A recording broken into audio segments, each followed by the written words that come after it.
Hi friends, welcome to my channel. இன்றைக்கி நம்ம சேனலில் மதுரை பன் பரோட்டா எப்படி செய்கிறது தான் பார்க்க போகிறோம். வாங்க நம்ம வீடியோக்குள்ளே போகலாம்.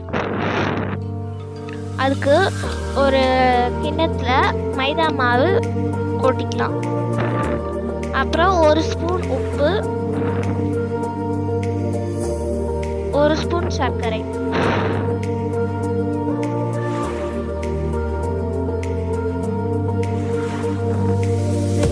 நல்லா கலந்து விட்டுக்கலாம்.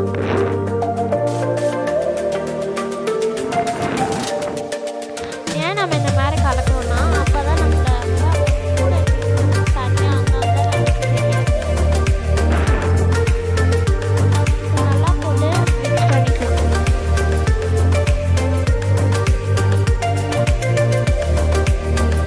இப்போ ஒரு ஸ்பூன் ஆயில் சேர்த்து நல்லா மிக்ஸ் பண்ணிக்கலாம். சேர்க்கணும்னா அப்போதான் நம்மளுக்கு நல்லா கையில் ஒட்டாமல் வரும்.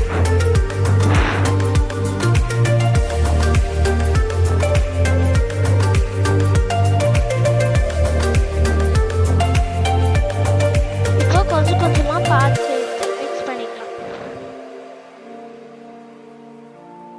கொஞ்சம் கொஞ்சமாக பால் சேர்க்கும் போது நம்ம நிறைய பால் ஊற்றிட மாட்டோம். அதனால தான் கொஞ்சம் கொஞ்சமாக பால் சேர்த்து மிக்ஸ் பண்ணிக்கலாம்.